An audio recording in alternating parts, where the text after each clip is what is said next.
To this session, Psychology of Metrics. I'm Violeta Illich, Dean of Libraries at Delphi University.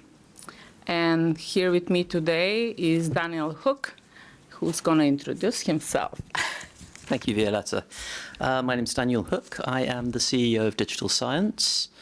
Perhaps a short background. I started off about 22 years ago doing a PhD in theoretical physics. I am completely unqualified to talk about psychology in any way, shape or form. So this should be fun. I sure hope so.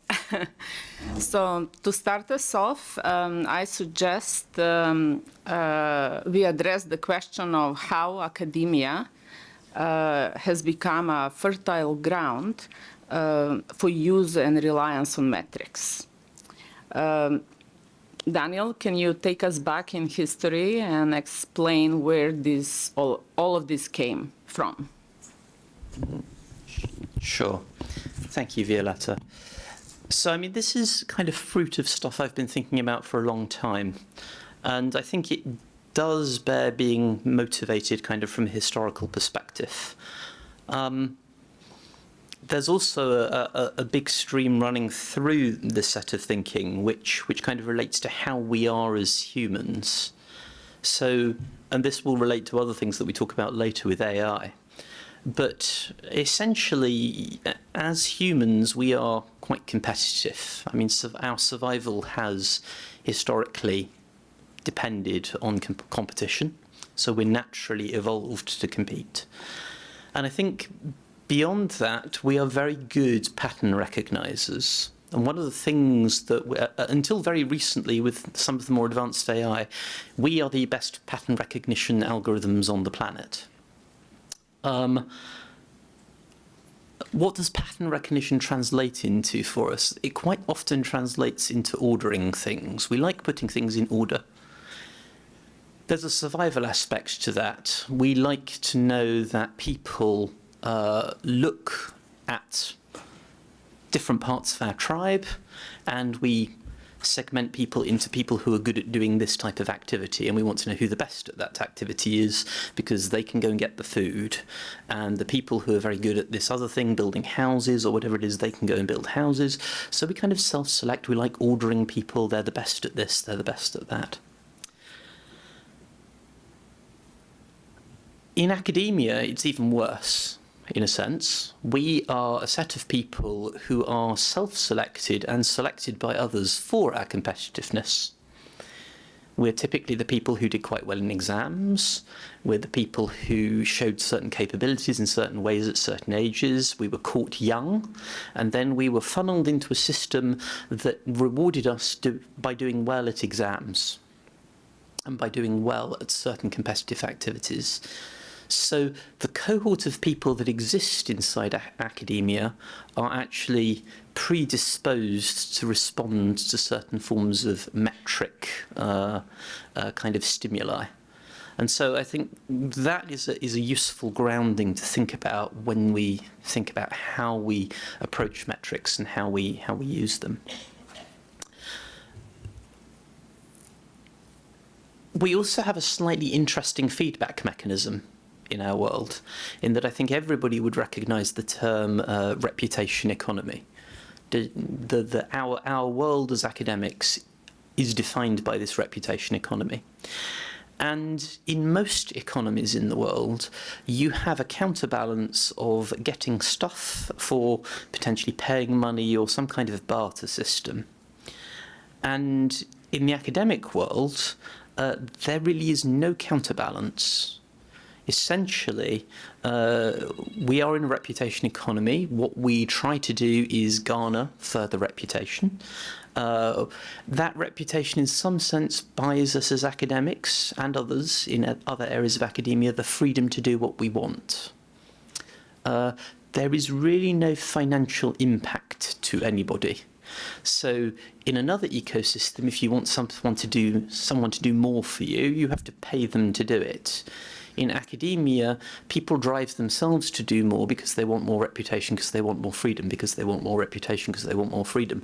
And this thing is kind of a runaway train that takes you in certain directions. So this is kind of the second observation.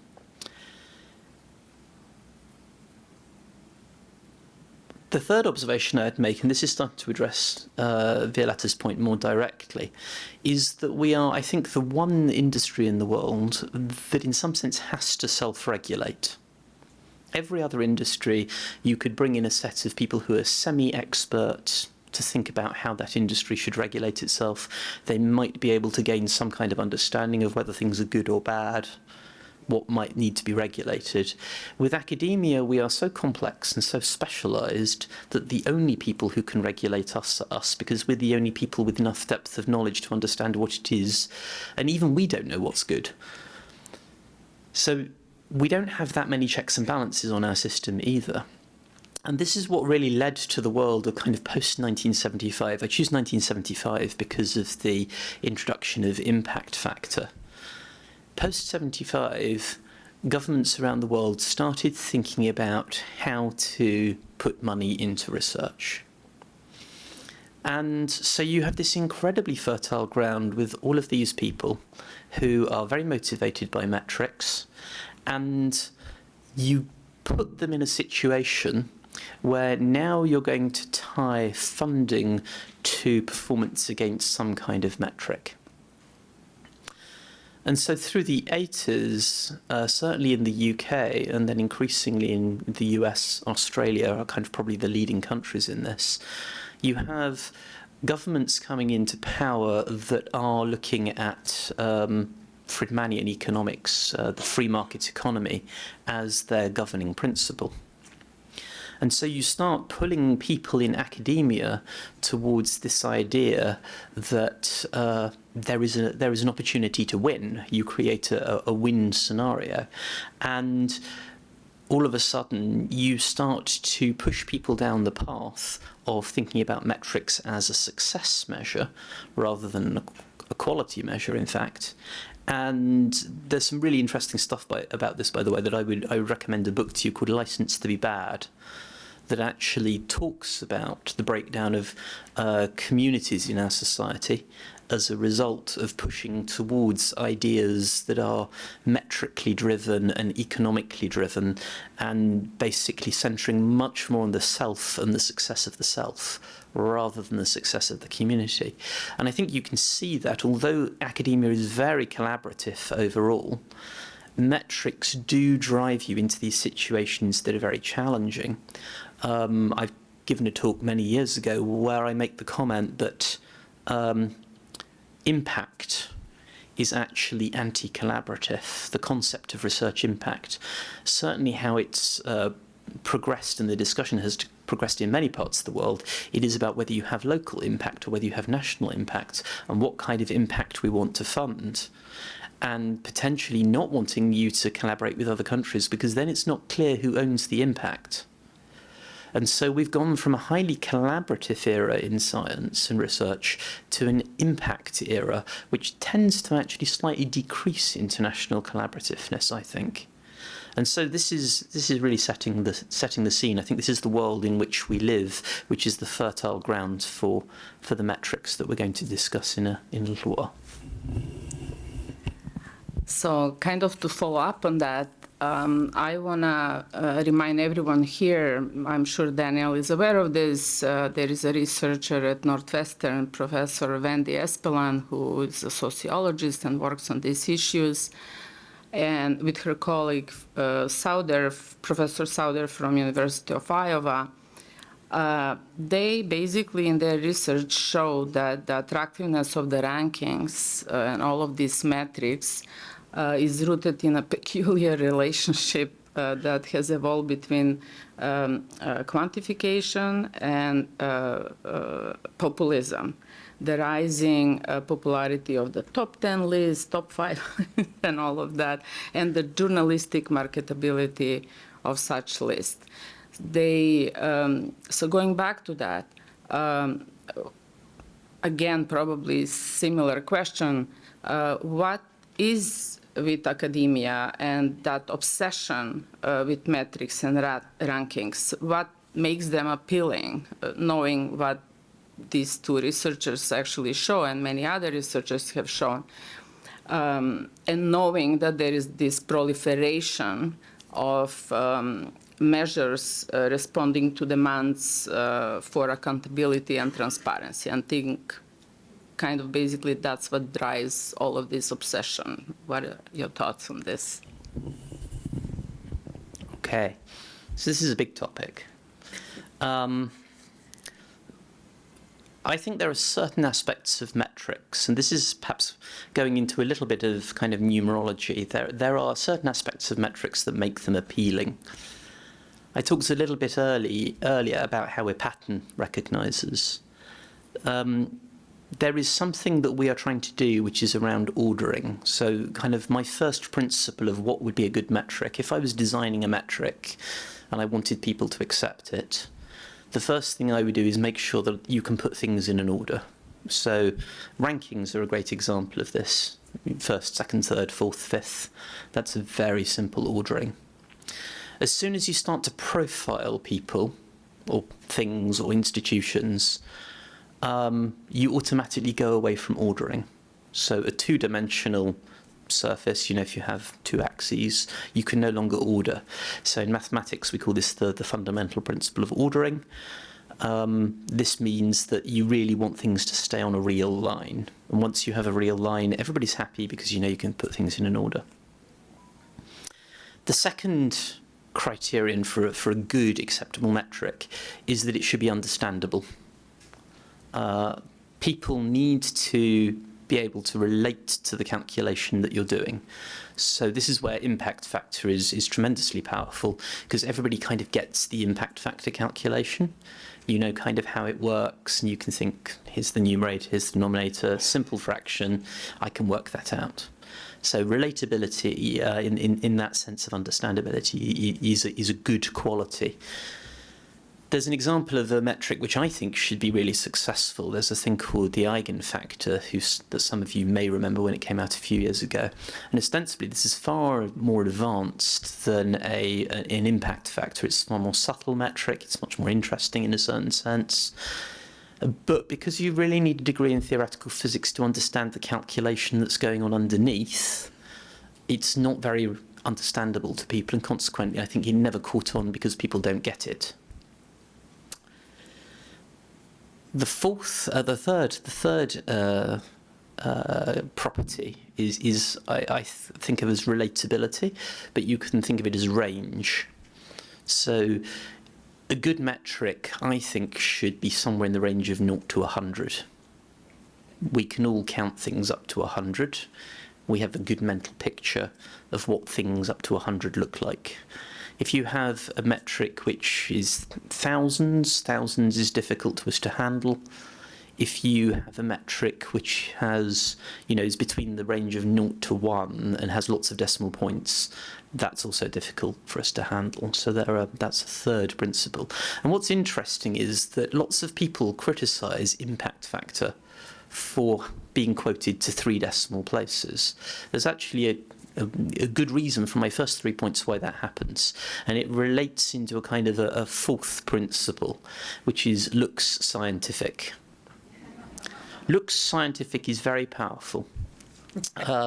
If you want something to have a range of about 0 to 100, and you want an understandable calculation, and you want it to be orderable, then let's take the world of journals. There are about 20,000 journals in the world, call it a round number, and we want that to be in a range of 0 to 100. If you divide 100 by 20,000, in order to put things in order and to be able to discriminate between things, you have to quote to about 3 decimal places, which is exactly what the impact factor is quoted to. So when you criticize the impact factor for being quoted to 3 decimal places and looking scientific, it's no accident. It's just what these principles force you into doing, effectively. The final one I like is my favourite criterion, which is what I call verbable.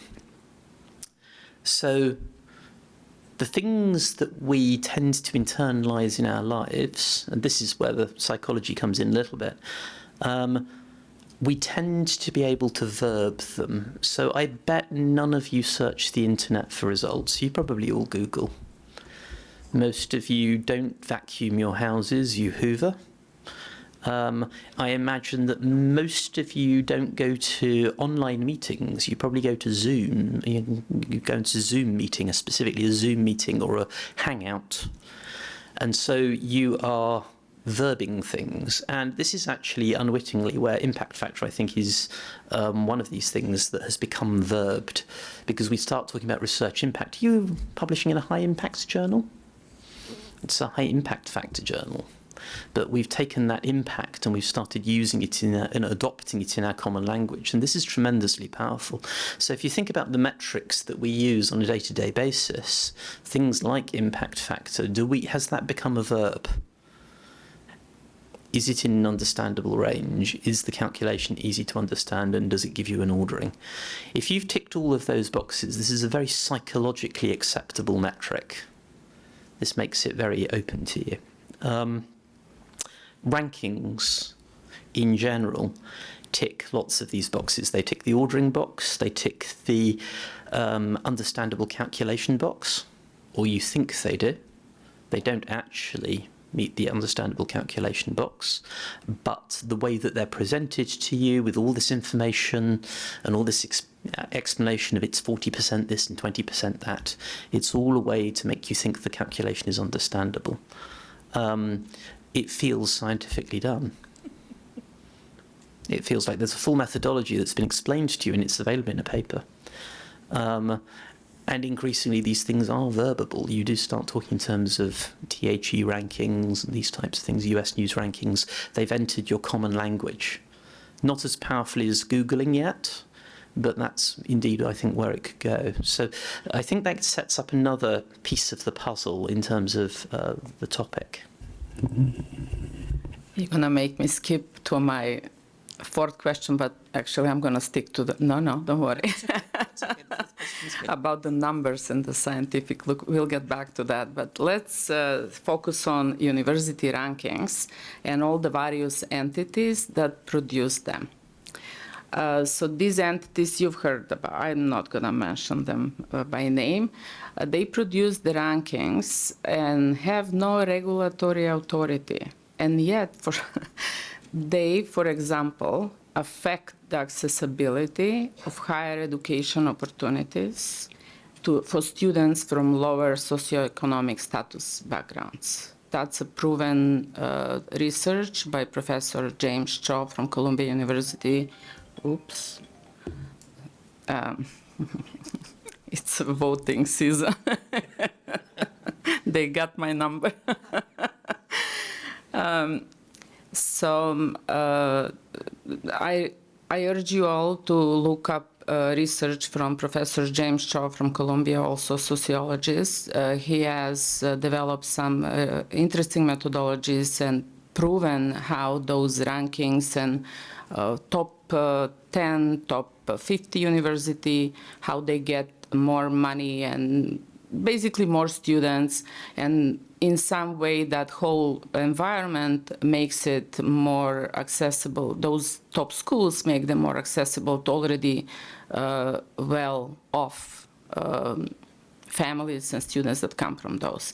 So the lower socioeconomic background students end up in not even ranked schools, right? So, and some researchers argue that taking rankings as proxies, this is Jelena Brankovic from Germany, actually, for quality or performance in a linear, casual fashion, in a fundamentally ill-conceived way of understanding the value of a university, in particular when publicly embraced by none other than scholars themselves. So do you think, Daniel, that these kind of rankings and all these metrics, especially let's focus on the university rankings, are arbitrary? I don't want to mention the Columbia University case. So I don't think it's actually, this is This is actually a more complex point. I don't think they're arbitrary, but I do think they're gameable. And I do think they're dangerous. I think those would be the adjectives I would use. I think that there will be a number of people. Actually, let's have hands up. Who thinks the H-index is a good thing? It's a subtle audience. Good. Okay, so excellent. Let it be My people. So H-index is another example I could have used in the previous section. I could have scored it against my scorecard of whether it fits into the criteria. And H-index does fit into a lot of these criteria. Now, if you think the H-index, if you think the H stands for horrible, then this is, you must believe that for a number of reasons, but you must believe it centrally because it's about reductionism. It's about all sorts of other subtle things, about measuring age rather than quality and all sorts of things. But essentially, it's about reducing the entire lifetime of an academic to a single number, which must be objectionable at a large level. If you don't like that concept, then how does it feel to reduce the work of thousands of academics to a single number? Because that's what you're doing with a ranking. Mm-hmm. So I do find rankings fairly detestable as a thing, because that's really what's going on underneath. To your point, Violetta, I think that the fact that then you have funding being allocated based on this ranking, I think is a highly questionable approach. I think if you start profiling institutions and starting understanding different aspects and then trying to work out how you want to fund those different aspects and promote those different aspects, that's a different thing. But I think reduction to a single number, naturally, again, because we as humans like ordering things, don't forget that, and we like selecting who should do what based on where they come in different orderings. So ranking is very natural to us because it's how we make sense of the world around us. It's a lens through which we can experience the world. And so there's no one to blame in this in a certain sense. But the fact that we then take the next step and decide what to fund based on that ranking, I think is the fallacy of the whole thing. And indeed, if we have time to go into the AI point at the end, this is one of the major issues I see with AI. Thank you for that. So I'm going to go back to that numbers and everything looking scientific. The researcher from Germany that I mentioned, Dr. Brankovic, notes that numbers, calculations, tables, and all the other visual devices are carefully calibrated methodologies are there to convince us actually that rankings are rooted in logic and quasi-scientific reasoning. And while they appear, and they may appear scientific, they most definitely are not. However, maintaining the appearance of being factual is crucial for rankings, and that's what they do, and we know that, all of us know that, and we keep buying into that. Why is that? Is it going back to the whole title of our... Yes, I think it is. I would argue that it is. And so some of you may know the work of two guys who won a Nobel Prize called Kahneman and Tversky a few years ago. And they suggested this concept of system one thinking and system two thinking. So system one thinking is your flight or fight response. So when you see something, you instantly have these heuristics, you have these parts of your mind that are developed for survival mechanisms to work out very quickly whether you should run or whether you should fight. System two thinking is your rational brain. Interestingly, there's a whole. This is now behavioural economics. This is where behavioural economics finds its genesis, and this is what they won the Nobel Prize for. This is actually standardly applied in marketing now. Strategic marketers around the world use System 1, System 2 thinking to peddle their wares. System 1 thinking, what they're trying to do is they're trying to get you to see a product and make a buying decision with your System 1 brain, and then they use your System 2 brain to post hoc rationalise the decision you've already made. So it is the job of marketers around the world to build out a complex mental map that occupies as much of your mental capacity as possible, so that you recognise a brand as being a friend, because you're much more likely to buy it. So when you think of McDonald's, for example, you probably hear in the back of your head someone whistling a little tune that you've heard on the advert 3 times a day on television for the last 4 years, or whatever it is now that they've been doing that. When you think about Nike, you won't be thinking about just the running shoes that you bought.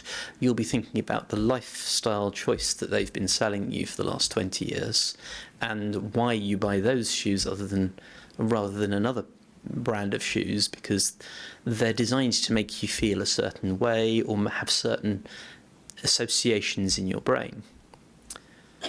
In the election in this country in 2016, research work was done after the election which showed that Trump's hairstyle was more recognisable to voters than Hillary's face.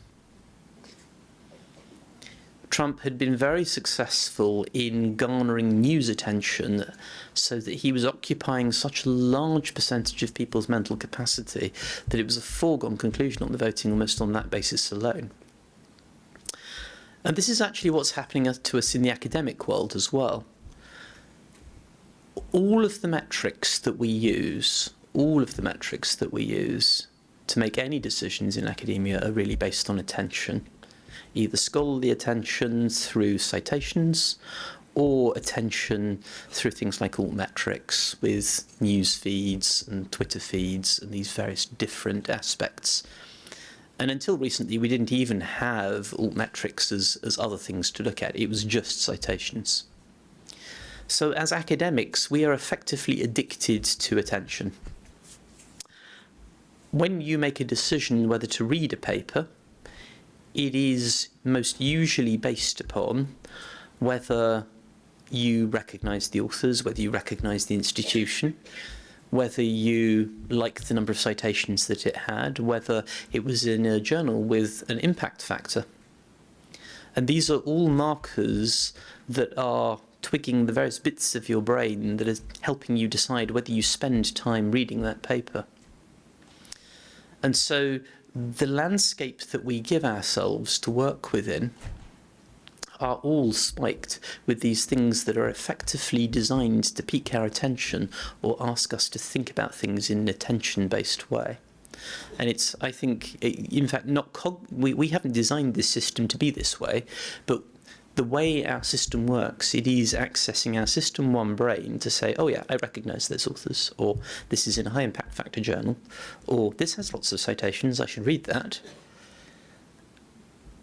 There are no error bars on any of these measurements. They're all point measurements. There are no distributions behind them. You don't know whether 10 citations is good or bad. You have no clue, because you don't know about the field, you don't know how old the paper is, you don't know any of that. But if it's got 20 citations, you'll take the 20 citation paper over the 10 citation paper probably to read first.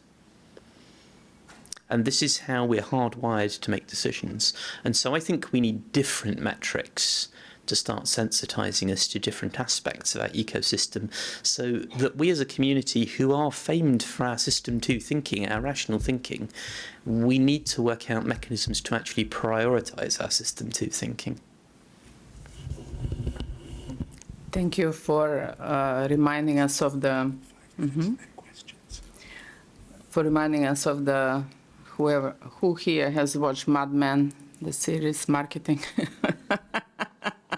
we all recognize one and two, system thinking. So the last question, to make them happy. Can you tell us more about the future and what kind of emerging metrics do you see, and if you see any relationship between artificial intelligence and metrics? Thank you. Good question. So I guess there are two aspects to this, obviously. I think that looking into the future, I see the possibility that all the trouble we've had with metrics, and we know the DORA agreements and the metric tide in the UK, these things have come under a significant microscope over the last few years. The whole Leiden Manifesto has progressed a conversation where we think now more critically about responsible evaluation and responsible methodologies. But this is only the tip of the iceberg. If you think about how metrics are used in an academic's life, they're not only used for funding decisions and career decisions, which are pretty important in any case, they're also used at the level of deciding what to read, where to publish, who to cite. So there's already a kind of a self-reinforcing system based around metrics. If something is highly cited, or indeed a university is highly ranked, it will tend to get more citations, or it will tend to get more money. And what this has the danger of doing for us as a community is pushing us towards narrower research, because we tend to fund, we tend to read, we tend to interact with popular research rather than good research. And so long as we're based around attention-based metrics, we will double down on popular rather than good. And this is the real danger of this, because it could narrow our research disciplines from curiosity-driven research, research which is a little bit out there, which is a little bit speculative, to stuff that grabs headlines, or stuff that has impact, or stuff that performs well by the metrics that we're going to define. We already have that system in place in some sense. Impact factor and similar metrics are human-driven versions of a feedback loop. We are already having other feedback loops done to us, recommendation algorithms. Anyone who uses a recommendation service for publications is already playing into an AI-based loop where the things that are going to get suggested to you are the things that other people are reading which are popular, but not necessarily good. And as you take this further, what will happen is the AIs will make this faster. A few years ago, there were people who were trying to develop algorithms that would review papers for you. So then you put your paper into the journal, the AI decides it's popular enough to be published. Once you've published the article, the AI recommends it to people to make sure that it has popularity. That paper goes back into the AI, which forms the decision-making process for what gets accepted next. So this is the danger of this kind of reproductive loop. I think there's a timing issue, and I think there's a movement called slow science, which starts to look at ways of slowing things down and actually having more consideration in how you work. There's also stuff that we've been working on at Digital Science, where you start thinking about how can you extract other metrics from papers that are not attention-based. Can we provide different signals around the piece of work which gives you a more nuanced view beyond the citations of whether this is something you could or should engage with, and can we make that available to people in a way that as they see the paper it piques their system to brain first. And so I think this is actually a very fertile ground, to bring us back to our initial point, for a discussion around where metrics should go and what type of metrics we should be developing. And I would strongly recommend that while attention-based metrics do have their place, and they very definitely have a value, and we need to treat them with care, and we need different forms of metric going forwards in order to provide this balance. I certainly agree with that. And as someone who I was at an Ivy League institution and was approach by a researcher from Europe to join them on a grant for the European Union. And as soon as I told them I'm leaving the Ivy League for a smaller institution that they haven't heard, they pulled the plug. So just a personal story, real life, happened 2 years ago. So I want us all to get out of this way of thinking and to recognize, Dora and recommends, think about what, or humane metrics project. There are a few co-PIs on that grant, IMLS grant.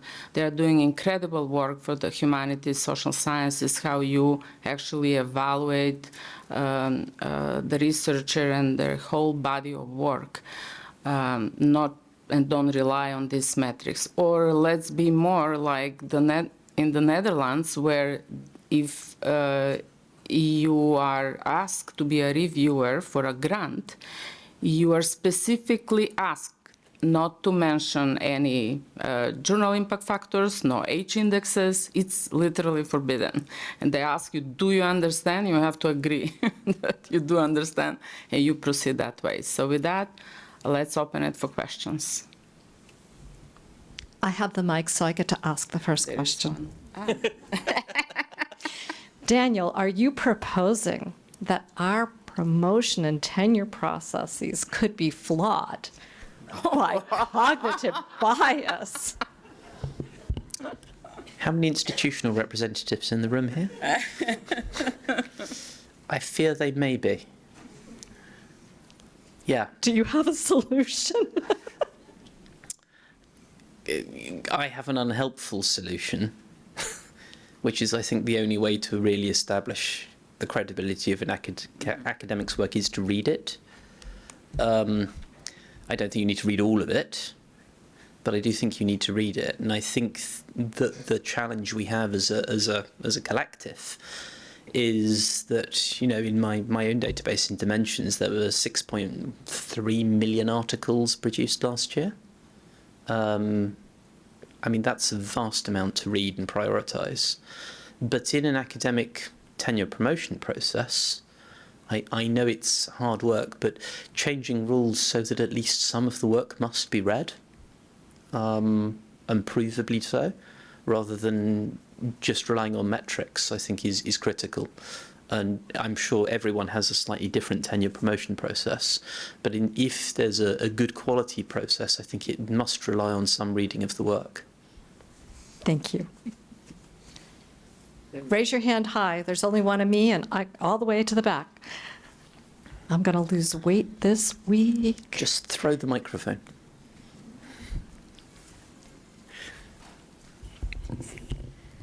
Hello. That was similar, actually, to my question. I appreciated the sort of review of, quick review of the historical conditions that led to the current academic and scholarly comms landscape. And I'm just curious, with the kind of continual economic compulsion to produce and, you know, as much as possible, and, you know, the publish or perish model that academics really kind of need to follow to grow in their career, how you see that kind of like quantity of output over time affecting metrics and like the ethics of those metrics, which I know you touched on already a bit.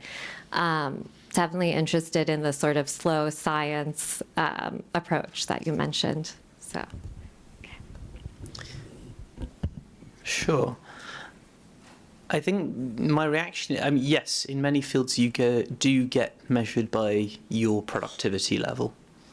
There are equally science fields where that's not the case. So mathematics, quite famously, you can become a full professor on very few papers. Certainly, I think there's a famous case. We have a colleague from Imperial in the room, Professor Kevin Buzzard at Imperial, I think was made full professor on 4 papers. They were 4 very good papers, but 4 papers. And I think that certain areas are able to make that shift or preserve that original kind of shift. Certain areas aren't. So I think it's much more difficult to do in medicine, for example, given the pace of research. But I think in some areas you can actually make a decision that actually volume is not so important in your institution and that quality of research is. And I'm not talking about quality as measured by impact factor. I'm talking about objective quality as formulated by a peer review panel. It's a big shift. It takes investment to do this, and it takes work to shift segments, subject areas into this way of thinking. It's not something that's going to happen overnight. So I'm not suggesting that we should all just change it tomorrow. I know this is the beginning of a long conversation for how we think about doing these things. Violetta, maybe you have a perspective too. I can say that perhaps at every institution, this kind of talks need to start, making them aware of the DORA, Leiden Manifesto, and all these efforts around the globe that are happening, and that can probably change the hearts. I know at my new institution, that's not Ivy League, we started this process. Basically, I had organized few critical knowledge forums with speakers that talk specifically on this topic. And the faculty senate peer review committee for the whole university is already working on implementing new ways. I don't know when that's going to be done, but you can start this conversation basically on your campuses. Much of what you've been talking about, Daniel, has focused on the publication as a unit of research output. I'd like you to speculate firstly on whether you anticipate the publication being a diminishing part of the research output landscape as we see more focus on data and code and software alongside publications, and what that then means for things like review. You know, are we all going to reanalyze everyone's data as a proxy for reading the research, which is a commendable recommendation, and what you see the long-run nature of metrics across the research output landscape beyond publications? I only have a finite amount of time. I mean, this is an excellent question, of course, Keith. I have given quite a lot of thought, as you might imagine, given the job that I do, to the future of publications and where we're going to end up. Perhaps if there are publishers in the room, this might be a slightly controversial comment, but I think many people would agree for many years now that the days of the publication, certainly in its current format, are numbered. I think my conceptualization of where things are going and whether I'm right or not is a different matter. But I think of us moving to a paradigm where publication is more continuous, more iterative, and actually much more like software development. Yeah. And in that world, I think you have a very different set of metrics with very different characteristics. And it would be difficult to speculate on what that really is going to end up meaning. But I do think that this world is not just around the corner. I think it will take some time, simply because it will rely on the adoption of large-scale shared infrastructures across the academic spectrum. I also think it's, and I've given some thought to this, I think it's challenging to implement beyond, say, digital humanities. So I think there are some output types which will never fit in this new world. But I do think that there will be a different format of publication for most publications. I think it will have evolved beyond the constraints of the current container of the publication. And I think that you will have the concept of something which constitutes a body of knowledge which moves forward with time, where the co-authors of that knowledge change with time, where the data underlying that knowledge changes with time, and where the narrative that describes the experiment changes with time as well. So I see very much the end of the death of the version of record, and I see the death of the version of record perhaps much more imminently. So, Cheers. hello, I'm Birgit Schmidt from the University of Göttingen. I have a question if you have views on the aspect of quality, because, you know, getting rid of this association that people always turn to metrics when it comes to quality. I mean, finding better criteria like reproducibility or whatever. I mean, make a list of more qualitative criteria, and metrics might play a role, but maybe not the most essential one in every step. So, want to hear your views. Well, given where we are on time, I'm going to answer this quite rapidly, and I'm happy to talk to you at the end. But I just make the comment that metrics are absolutely not indicators of quality in any way, shape, or form. I mean, that's my view, and I'm fairly unambiguous on it. For me, there's a fundamental issue here in that people try to associate metrics with quality, and they're at least 2 steps removed from where you might assign anything that could be assigned quality. So when you do research, there is a quality associated with the research that you are doing and performing. There's one degree of separation then to actually communicating that research, and there is a quality associated with how good that communication of the research is. And then there's a further degree of separation with how you might metricize that output. And given that you have those 2 degrees of separation, I think it's very difficult to use a metric as any form of proxy for quality. It might be a proxy for the quality of the communication of the research, but that's at the very best in my view. But this is a deep question, so I would probably leave my comments there, because otherwise we'll be here for the next half an hour. Thank you. I think that's a wrap. I think we're done. Cheers.